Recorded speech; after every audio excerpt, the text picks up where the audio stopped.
Hey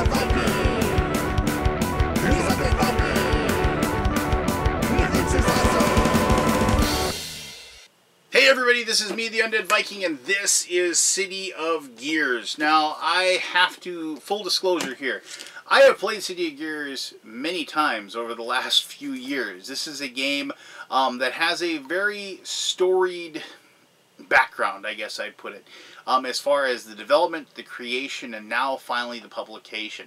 I have play tested earlier versions of this game on at least 2 occasions, I think 3, and I've definitely seen this game evolve as time went on.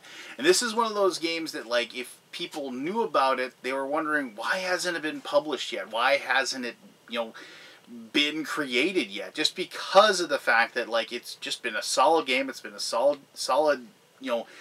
design that has existed for quite a long time, and I could not be happier that now it's finally going to see the light of day. So the game that I played like several times over the last like 3-4 years is finally going to be something that people are going to have on their shelves, and I couldn't be happier for the designers. City of Gears, the idea behind it is that there was this crazy inventor guy who created this City of Gears, like basically kind of a steampunk city, right? And but unfortunately, he passed away before he was able to finish the city. So in come the players. They are controlling these crazy companies in the future, and they have set up these giant factories right next to this City of Gears. And the idea of the City of Gears is that everything is interwoven and clanking together. The gears of the city are interwoven, and so each part of the city kind of works with the other part of the city, and they have these robot workers that go around and process everything and make everything work. Okay, so bear with me. So then each of these other people show up at this city that isn't ready to go, and so all of each of these people that are running these factories are sending in their robots, their automaton workers, and trying to get the city, like, basically pumping the gears, moving stuff, getting stuff set up, getting the city ready to roll, because there's all these people that want to see this futuristic city, to see what it looks like on the inside, because it's been cloaked in mystery for so long. Now, whoever does the best job at getting the City of Gears up and running will then win the game. It is for 2 to 4 players. You'll be able to play it in a little over an hour. I guess 60 to 90 minutes would probably be a fair amount, and it is fantastic. But let me show you how the game is played, and then we'll come back here and I'll tell you more about it. Alright, let's learn how to play City of Gears. Now, I've set up a 2-player game, but the game works functionally the same no matter how many players you're going to play with. Each player is going to have their own player board that actually is going to get attached to these city tiles that you're going to use to create the board. Now, you get plenty of the city tiles, so you won't be using up all of them when you create the game. And so there's no way to guarantee that certain city tiles are going to be available for you. And I always like that. I always like that when a game setup has an air of mystery to it, and like maybe a strategy that you used to play the game before won't be available to you because of the fact, one, the location of the tiles, because they are randomly placed, but also the fact that you just can't guarantee certain tiles or certain aspects of the game will be available to you during that session. You determine a first player. Doesn't really matter however you're going to handle that. And then each player on their turn, they're going to go through several steps, and I'm going to walk you through those right now. Now, to begin the game, each person starts with 3 workers that are available, your little automaton robots, as they say, and then you have 3 workers in reserve that you'll be able to unlock later. One of the cool things about the game is to unlock those workers, you'll actually be spending prestige points. You'll actually be spending the victory points that you're going to be earning as the game progresses, which is kind of neat, thinking that you're going to need more workers to do more stuff, but you're going to actually have to spend victory points to do it. And they actually increase in price. Like the first one, it's 2, and then 4, and then 6. And I've always liked games that have victory points as sort of a currency as the game progresses. And just because it just adds a fun little choice as far as that's concerned. But each person also is going to get one of these little cogs. These cogs there's a bunch more that you're going to be drawing out of this bag, and you might see some over there, and I'll talk about those here in just a little bit. As you gain these cogs, you'll place them in on the starting row down here of your board, and each one will have a certain power that you'll be able to use on your turn. And everybody starts with one of these, and it's going to be kind of tough to read, and I apologize for that, but it says convert, or converter I should say, change any 2 resources into one of your choice. So, and you can use that once, and like when we played, we just flipped them over to show that we had used them, so you didn't try to use something twice. Each person gets 4 of these dice to begin with. You'll have 3 available to you to roll, and these will generate resources for you. Later on in the game, as you start taking over different areas of the city, you'll be able to activate different areas of the city that will create resources for you as well. Something that I'll show you here in just a little bit. The dice have little markers on them, like this has a little charge that you earn as I drop that one. Like they have like different things that you can use those resources for.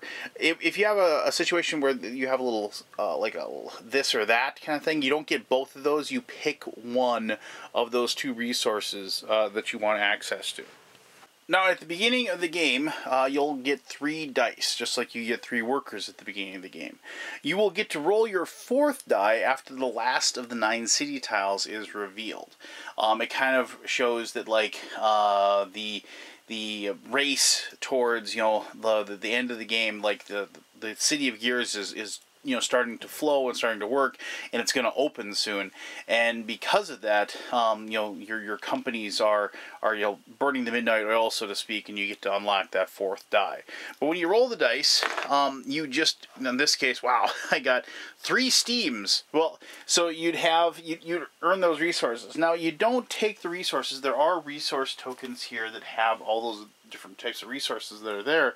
You don't take them out of that bag there, or out of that pile there. You just spend the dice, so to speak. Now, if there's any dice left over that you didn't spend on that particular turn, then you do get to take tokens out of the supply, and you get to place them into your factory in the locations. Now, you might notice that there is a spot for the steam, there is a spot for the gear, and there's a spot for the charge.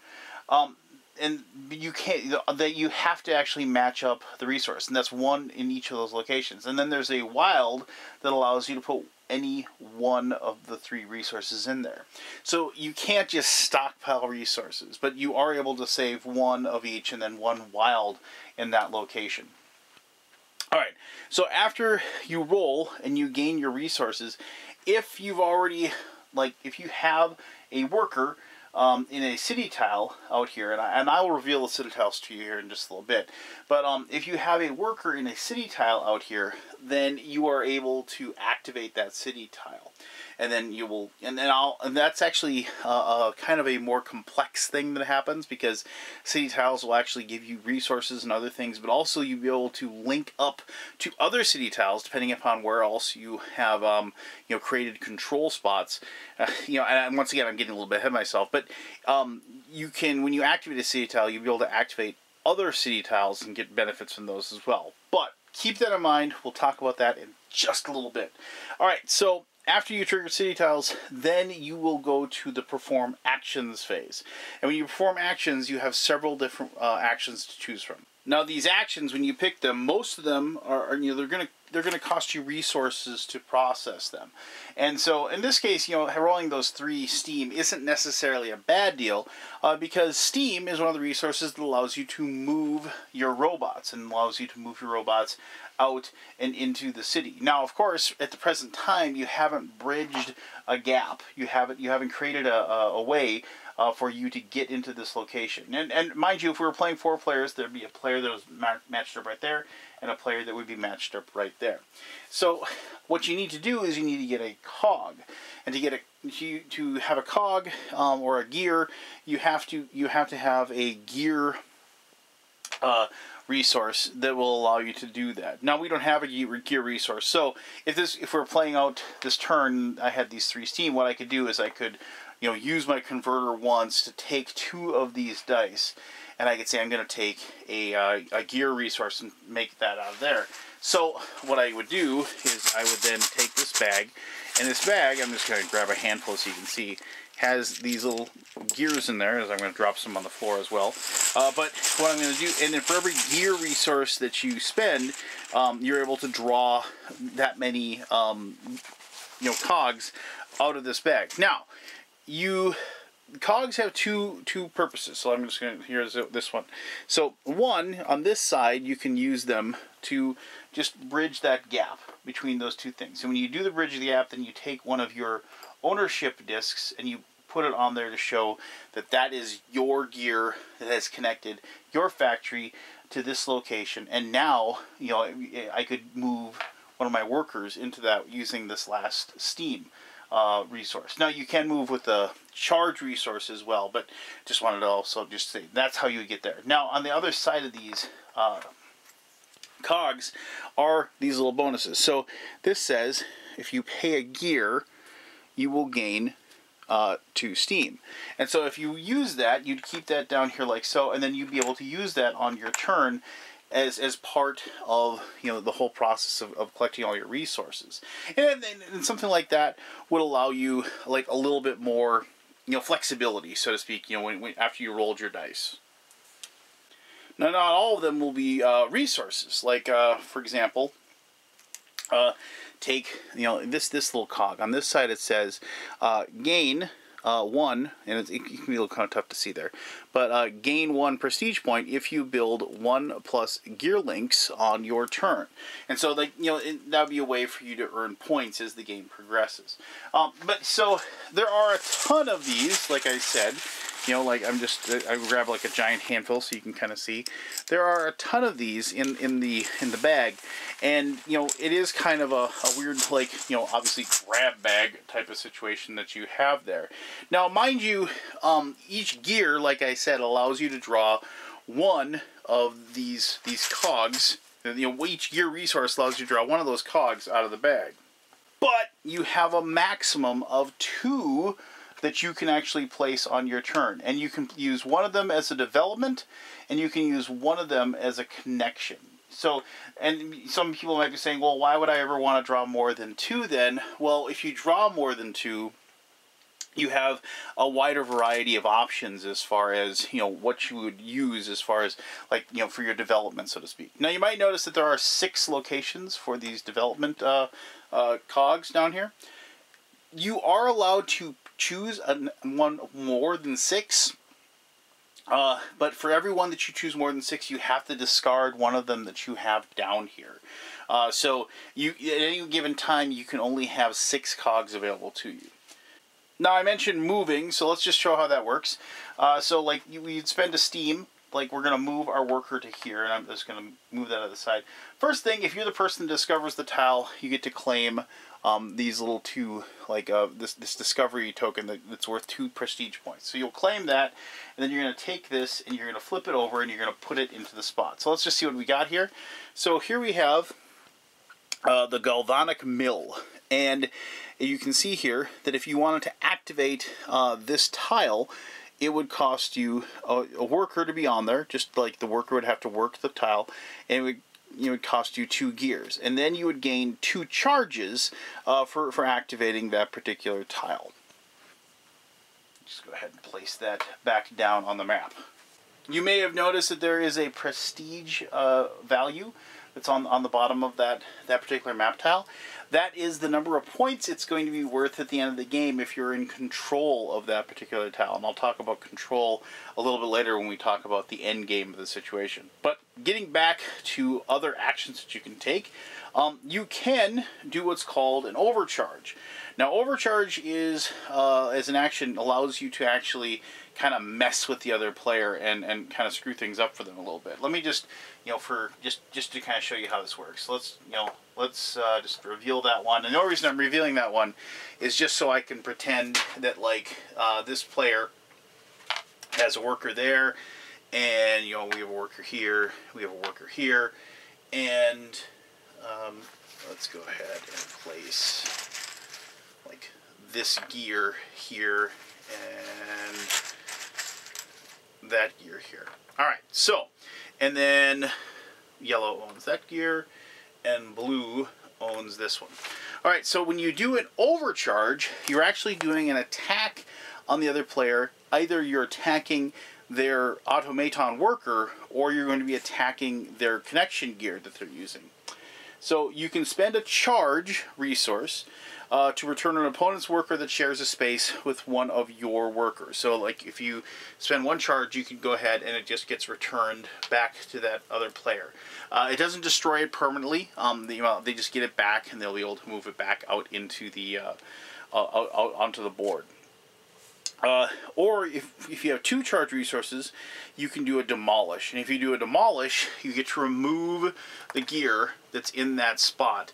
And then they just get their token returned to them after that. Now this gear is gone. You don't return it back to the bag. It is destroyed. So, and that destroying the other person's gear connections serves 2 purposes. One, since you can only travel across the spots that you control, you will limit access to certain city tiles, you know, depending upon which ones you destroy. And 2, having these tiles, having these gears with your controlling marker on it is part of the way that you will determine who controls the different city tiles at the end of the game.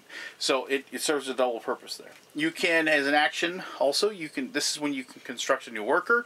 They cost 2, 4, or 6, as I said. You have to start with the least expensive and move up to the most expensive. And then you can activate and add new workers to your factory. Now, also, you can... Sure, if you have any, this is when also, if you have done all your actions, if you have any leftover resources, you can turn them into and put them into your overages on your factory. But you can also cash in any remaining charges, charge resources that you may have, and you can get a prestige point for each one of those that you turn in. So that can actually be pretty powerful. I did mention movement, like you can use Steam and Charge to move. One thing about using Charge to move, Charge, like Steam allows you to move one worker, one spot. But in this case, let's say like you wanted to do a charge, and let's just put this guy back there. You can use a charge to move any number of spaces as long as you have an open link to get to those spaces. So, for example, for using a charge, and now remember, charge resources are actually pretty good, but using a charge would allow you to take one of these and move it directly, past this one and get into the center spot because of the fact that we have these 2 gear links that connect us to those 2 spots. All right, so that's all the different actions you take. Now, I did mention activating city tiles, so let me just take a second. And I'm going to flip over each one of these city tiles just so I can kind of show you how activating city tiles works. Alright, so here I've just kind of set up, we've been playing several rounds or what have you of the game, and it's Yellow's turn. Now, I'm going to activate a city tile. Remember, you activate the city tile after you produce resources, and then you get to trigger a city tile. So I'm going to trigger this one. Now you can only trigger a city tile that has one of your workers on it, so keep that in mind. Even though I have kind of feasibly control over this tile, I can't activate it. But as long as I can draw a path to certain tiles from the tile that I activate or trigger, then I can you get the bonus of of having the link to those tiles. So this particular tile right here, this is the copper tank converter. And it says right here, it says, return one of your workers from this tile to your factory to gain 2 of these 3 resources. So it has a gear, a steam, and a charge. So I can get 2 of those 3 resources. So if I activate it, notice how the cost, and it might be tough to see, but it is just a robot. So the robot that is on here, I activate it by having that robot on there, and then I have to return it to activate that tile. So I return that and say get 2 of those 3. So let's say maybe I'm going to take a charge and a gear. You know, so I'm going to take a gear and a charge. I take those from the supply and I put those. Yeah, and remember, I don't have to worry about storing them just yet. So even if I had, like, let's say I had a charge sitting there and I had a gear sitting there, and I collected these two, I don't have to worry about you know, having those there at this time, because of the fact that I only have to store them at the end of the turn. I can definitely have access right now. So now I can draw a path from, like, and where I'm linked up. So I'm linked up here, here, here, and so on and so forth. So what I could do is I could draw a path that goes from this one, and then I can hop to here, and then I can hop to here. The one thing is that you can't backtrack. So I couldn't go hop to here, hop to here, hop to here, then back over to here. So in other words, when I get to this middle tile, I'd have to decide if I'm going to go here to here, or if I'm just going to go to this location here. So, for example, so I'd hop to this location, and that's my first link, and then I look up here into this, to the link of the bonus that's here, and this one has 1 prestige point, so I get a prestige point for doing there. So I'd collect 1 prestige point for having the link, and then I would go here, and this is City Hall, and that has a steam, so I'd collect a steam, I'd place that on my board, and now I decide I can go up here and get another steam, or I can go down here and get a steam, and then go over here and get a gear. Well, it's pretty obvious what the decision I'm going to make there. So I go here to link, and then another link to there.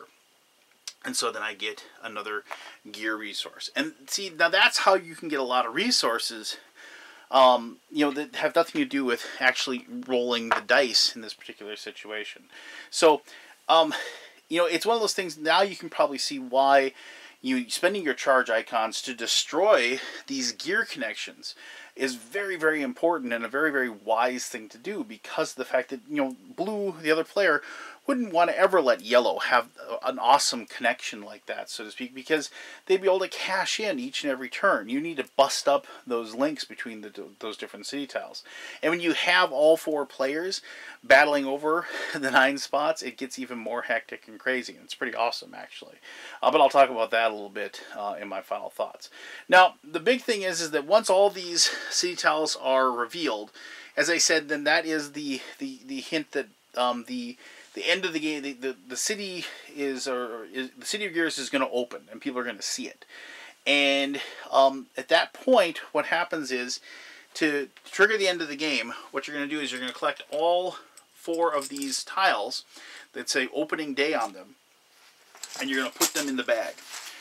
And then from now on, if people draw cogs out of the bag, if they draw, and of course I can't get one now, but if they draw this out of there, it gets put to the side, and as soon as the 3 of those 4 cogs are drawn out of the bag, then the game is over. There's no, that player who drew the 3rd tile gets to, you know, complete their turn. No, the game is just done. Boom, the doors open up, people rush into the City of Gears, and they're going to see, like, who did the best job, who gained the most prestige in renovating the City of Gears and creating it and making it the fantastic city that it is. So, you know, at that point, you're going to total up victory points. You'd earn victory points, hopefully, as you're playing the game, trading in charge tokens for points, or, you know, activating different tiles, or getting certain bonuses from development cogs that you have. And then you also get, as I said, the bonus victory points for each city tile that you control. And control is determined by workers on those, and also the city tile, the connections that you have. So, like, yellow would control this one. If yellow had somehow gotten a worker over there, maybe like it had gotten that location, the gear that destroyed, but somehow it got in there. Blue would win this one, because even though blue and the worker are the same, blue has that gear attached to it, so they would have control over it. You total up the extra victory points you get from the area control, and then whoever has the most points will win City of Gears. They gain the most prestige, and they are named Mayor of Gear Town, so to speak. You know, as I said, I've seen several instances of this game, and I've watched it grow, and I'm delighted that I've gotten to play this kind of final iteration of it. And I couldn't be more happy with it, because I mean, the game was awesome the first time I played it. It was even better the second time I played it. And now when I've seen it's been developed over the course of several years. It's just amazing to see it in this final form, and I couldn't be happier for the designers, because this game is fabulous for so many reasons. I mean, I love the resource collection. I love the fact that it isn't a tend your own garden game. You are warring with the other players. It is a definitely got some teeth to it as far as the area control going on, and each turn is like a little puzzle. It's its own little adventure puzzle that you're going to go on, where you're going to try to determine where you're going to put your different workers and whatever. And it's really nerve-wracking when it isn't your turn and you're watching the other person decide what they're going to do, and you're wondering, how are they going to mess with you? How are they going to screw up your plans? And how are you going to react to it?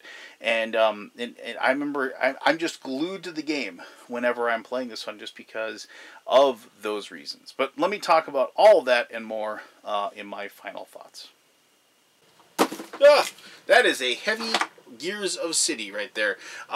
Full disclosure, I just want to say one thing. I am really good friends with the designers of this game, which is why I got to playtest it. The designers, Christopher Lederhosen and the crazy Canadian Daryl Andruski. And, even though I am really good friends with them, I can safely say that this is, like I said, one of those games that I have been waiting for and waiting for and waiting for, and I'm super excited, like I said, that the game is going to come out. Now, I am a big fan of games that can kind of interweave the the Euro game, the area control game, the resource collection game, the puzzle game, but then actually add really, really good, substantiated, and fun conflict between the players. Now, I've said this before, and I'll say it again. Garden games have their purpose. There's something very chill about just playing a game where you just collect these resources, create your victory point engine, and then at the end of the game, each person compares their victory point engine, and they just see who did the best job. There's nothing wrong with that. I think that has their place. But I am a person that I want to be able to affect the world that I'm doing, and I want to affect it negatively to the other people that are at the table with me. I want to be in confrontation, and I want to be able to react to the attacks that are coming into me, and I want to be able to prepare for those and try to, set myself up in a situation where I'm not going to get hurt as much as the other players, and I can dish out the damage instead of taking it. And I do think that, once you get past the mechanisms of games, and once you get past the processes of games, at that point, all you're doing is squeeze. If you don't have confrontation between players, all you're doing then is just kind of just trying to optimize that victory point engine and the strategies that you've evolved over the several plays of the game that you had before. When you throw in confrontation, when you throw in other players trying to put the chokeholds and knock the other people down and trying to step over the carcass of their dead body for the victory points, that actually adds an extra level to just the fun for me. Now, and area control games in general are like that, just because there's only a certain amount of area that you can control. But this one adds in that special aspect of the linking of those tiles, and there's nothing better than getting just enough charge tokens and putting a worker in the exact right spot where you can just hammer down and bust up somebody's perfect little chain of gears, and and they see you're gonna do it, and they're just oh, and they know you are, and you're just oh, you can't do anything about it, but you just need to kind of knuckle down, and you got to say, okay, next turn, it's gonna be your turn, buddy. And I like that about this game. Now, and don't take that as this has so much conflict that it's a big giant, knife fight in a phone booth type of situation. It isn't. There's a lot of aspects of the game that allow you to do that victory point engine, to process that whole aspect of improving your personal factory and adding more workers and figuring out good cogs to put down within your development square and things like that. And there definitely is some just development on as far as your factory goes, and as far as a drastic difference between what your factory is able to do on turn 1 as compared to turn 6 or 7. And it's fun to see that. It's fun to see you expand. It's fun to see your personal little empire improve. And I like that aspect about it as well.